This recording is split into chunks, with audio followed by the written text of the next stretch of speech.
Joner Simatupang dan Krismanto Lumbantobing datangi Sekretariat DPD 2 Partai Golkar, Tapanuli Utara Selasa 23 April 2024 siang.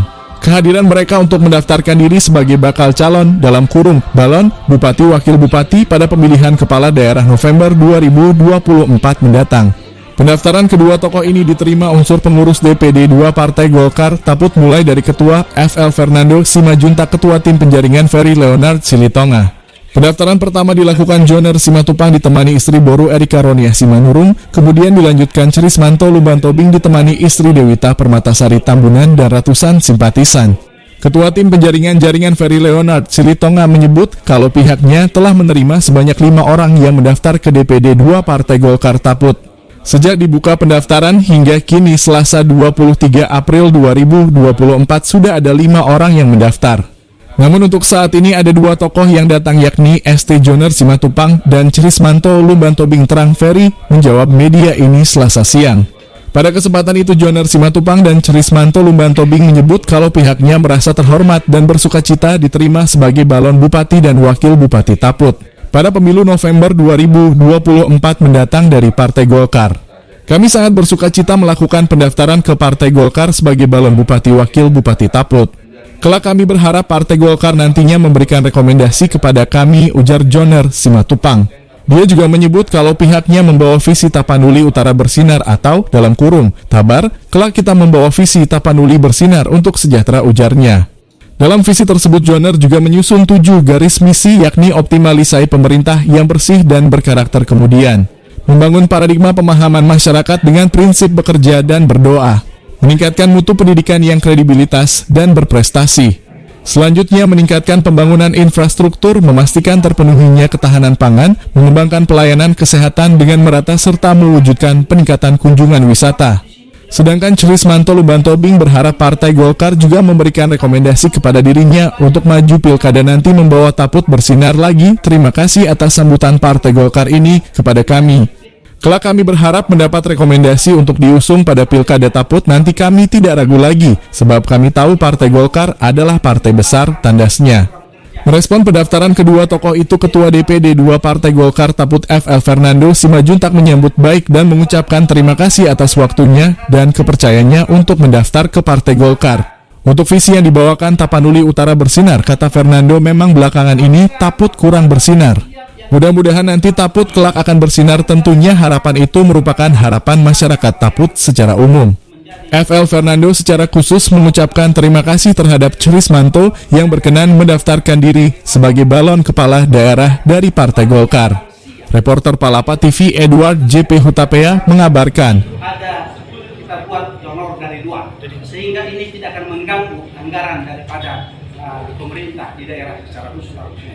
Yang ketujuh, mewujudkan peningkatan kunjungan wisata, terkhusus wisata rohani, wisata alam, kultural, agro yang bersifat edukatif. Bapak Ibu yang kami hormati, secara khusus pengurus Golkar yang kami cintai di sini, kami mengatakan begini: Singapura negara kecil. Sekarang negara timur sana hanya berbicara minyak. Mereka tahu itu akan habis, sehingga mereka merubah itu sekarang menjadi negara pariwisata. Mereka ciptakan, membangun itu sampai lahan tanah itu mereka impor dari negara lain untuk menciptakan. Bapak Ibu, kami sangat menyadari dan percaya bahwa daerah Tapanuli Utara ini luar biasa penting. Kami mengatakan wisata ini. Kami melihat firman Tuhan yang dikatakan ketika Yesus bertemu dengan orang Samaria, dikatakan apa? Bukan harus di tempat yang kau katakan itu kau berdoa. Dimanapun kau berdoa, apa ada pemahaman kami. Kalau firman kita mengatakan, firman Tuhan, jadilah di dunia ini seperti di sorga, seperti di sorga dunia. Kami memikirkan daerah Tapanuli Utara secara khusus mutu dan status tanah yang diciptakan Tuhan di sini. Ini nanti akan kita ciptakan. Apa yang ada di Yerusalem ada di Tapanuli Utara. Inilah yang kita katakan sebagai kunjungan wisata, secara khusus wisata rohani. Bapak Ibu yang kami kasihi, semua yang hadir di tempat ini, secara khusus pengurus DPD Golkar yang memberikan penjaringan, penilaian kelayakan.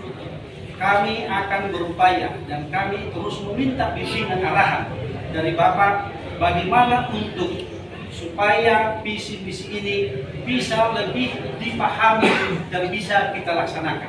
Bukan hanya sebagai slogan, tapi harus kita laksanakan. Paparan kami ini meminta pengarahan kelak juga. Bila nanti Tuhan sudah memberikan dan Golkar memberikan mendukung kami di dalam hal penjaringan ini, kami akan berupaya semaksimal mungkin melakukan yang terbaik dalam pemahaman konteks Partai Golkar. Demikian juga untuk masyarakat Tapanuli Utara. Golkar Utara, kami hormati Bapak Sekretaris Golkar Tapun, hormati pengurus harian Pleno DPD 2 Partai Golkar Tapanuli Utara, dan anggota DPRD terpilih Partai Golkar Kabupaten ini. Demikian juga tim penjaringan Partai Sikom. Semua yang kami hormati di sini, para pengurus Partai Golkar, demikian juga para pers media yang memberikan waktunya sehingga kita bisa bertemu, kami bisa memperkenalkan atas diri kami, demikian juga media cetak dan elektronik. Bersyukur yang kami sampaikan tadi, kami bisa hadir untuk menyampaikan visi dan misi yang hendak kami lakukan di dalam proses penjaringan ini kepada semua pengurus. Bapak Ibu, kami membawa headline daripada itu adalah Tapanuli Utara Bersinar. Tapanuli Utara Bersinar. Visinya adalah Tapanuli Utara bersinar untuk sejahtera. Kalau Tapanuli Utara sudah bersinar, maka masyarakat Tapanuli Utara akan sejahtera. Itu yang kami buat sebagai visi kita. Dan misi kami ada sebutkan, kami gariskan 7 yang harus kami kerjakan. Yang pertama, mengoptimalisasikan pelayanan pemerintah yang bersih, profesional, dan berkarakter. Karena kita adalah mau melakukan pekerjaan di dalam pemerintahan, maka kita mengambil konsep kita mulai dari diri sendiri. Demikian Bapak Ibu. Yang nomor 2, membangun paradigma pemahaman masyarakat dengan prinsip bekerja dan berdoa. Kalau bahasa Bataknya dibuat di sana adalah satongani laudo tamiya. Kami memahami Tapanuli Utara ini bukan asal dipilih Tuhan menjadi tempat yang terberkati, sebagaimana beberapa apostel Batak yang diutus Tuhan dari luar negeri, dari Amerika, demikian juga dari Jerman, selalu berada di Tapanuli Utara. Gagal, pulang, dan terus diutus lagi dengan pelayanan ke Tapanuli Utara. Pemahaman kami, kenapa kami buat kami sana bekerja dan berdoa, kami percaya tempat ini, daerah Tapanuli Utara ini, Tarungkulu, Silitung ini, memang Tuhan sudah memilih tempat untuk diberkati. Yang ketiga, meningkatkan mutu pendidikan yang berkredibilitas dan berprestasi. Bapak Ibu yang kami kasihi, ketika masih kecil, kami sangat memahami Tapanuli Utara ini, putra putri Tapanuli Utara Batak ini sangat tersohor namanya di seluruh Indonesia dan seluruh dunia. Saat ini itu mau kita bangkitkan kembali, mau kita angkat kembali bahwa Tapanuli Utara ini kita akan tingkatkan pendidikan yang sungguh-sungguh berkredibilitas dan berprestasi, supaya bangsa ini, bangsa Indonesia, bangsa Batak semakin diberkati Tuhan dengan pendidikan yang dimiliki. Yang keempat, meningkatkan pembangunan dan pemeliharaan seluruh infrastruktur. Pemeliharaan seluruh infrastruktur untuk memfasilitasi peningkatan investasi yang memajukan ekonomi daerah. Kami menyampaikan infrastruktur bukan berarti hanya jalan, tapi di sini adalah semua tempat-tempat untuk menjadi suatu wadah di dalam pelayanan dan memfasilitasi investasi. Bapak Ibu, sebagaimana pengalaman kami di dalam perjalanan pekerjaan dan bisnis kami pergi ke beberapa negara itu, yang disiapkan itu infrastruktur, maka investasi akan ke sana. Itu yang kami mau lakukan nanti di Tapanuli Utara, supaya kita apa yang sudah dibangun itu harus kita rawat, harus kita tingkatkan sehingga sungguh-sungguh itu bermanfaat dengan benar. Yang kelima, memastikan terpenuhinya kebutuhan pangan dan meningkatkan kualitas hidup masyarakat dengan sistem pengelolaan pertanian dan UMKM yang cerdas, inovatif, dan efektif. Pemahaman kami mengatakan begini.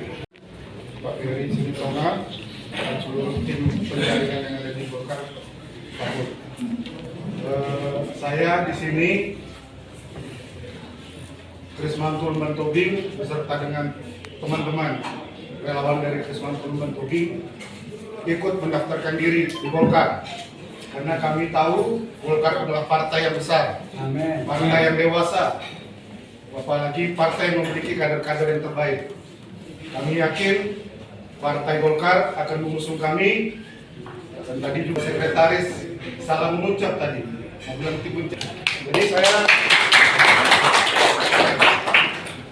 Jadi saya tak perlu berpanjang ngomong lagi lah.